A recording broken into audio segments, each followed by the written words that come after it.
Vietnam ও Laos সীমান্তে অবস্থিত আনামাইট পর্বতমালার জঙ্গলে দেখতে পাওয়া যায় পৃথিবীর এক বিরলতম প্রাণী প্রজাতিকে। অ্যান্টিলোপ গোত্রের এই প্রাণীটি এতটাই দুর্লভ যে এদের ডাকা হয় এশিয়ার ইউনিকর্ন বলে। প্রাণীজগতের আজকের পর্বে থাকছে সাওলা নামের এই বিরল প্রাণীটির গল্প।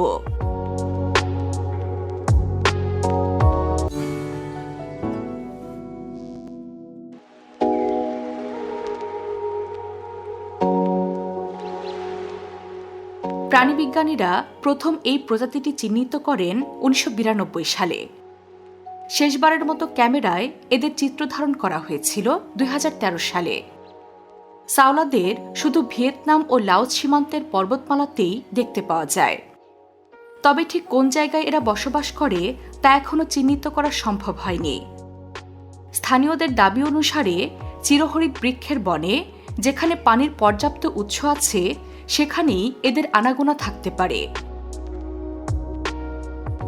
অন্যান্য অ্যান্টিলোপের মতো সাওলারও রয়েছে বেশ লম্বা ও তীক্ষ্ণ শিং, যেগুলো তাদের মধ্যে এক ধরনের রাজকীয় ভাব এনে দেয়।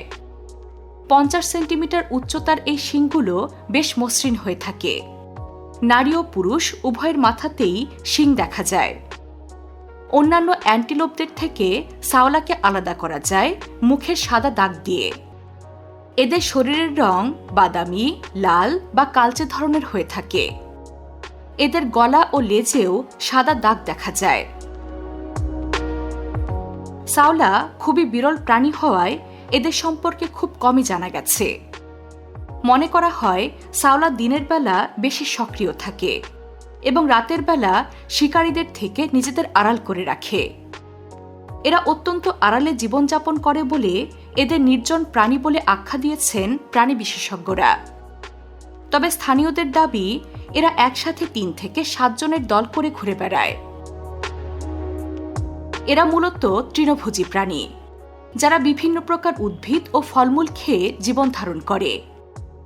নদীর তীর ধরে গড়ে ওঠা বড় ঝোপে ঘুরে ঘুরে এরা খাবার সংগ্রহ করে। ডুমুর এদের প্রিয় খাবার। স্থানীয়দের মতে বন্য পরিবেশে সাওলাদের প্রধান হুমকি বাঘ ও কুমির। সাওলার প্রজনন ঋতু শুরু হয় বর্ষাকালে।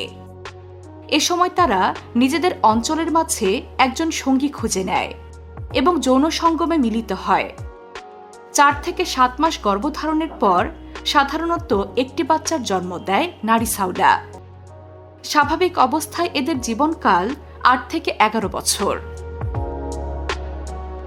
আনুষ্ঠানিকভাবে কোনো জরিপ চালানো না হলেও প্রাণীবিজ্ঞানীরা অনুমান করেন যে ভিয়েতনাম লাওসের পাহাড়ি বনগুলোতে মাত্র ২৫০টি সাওলা থাকতে পারে। পৃথিবীর বৈচিত্র্যময় প্রাণীদের সম্পর্কে নানা বিস্ময়কর তথ্য জানতে সাবস্ক্রাইব করুন প্রাণীজগৎ।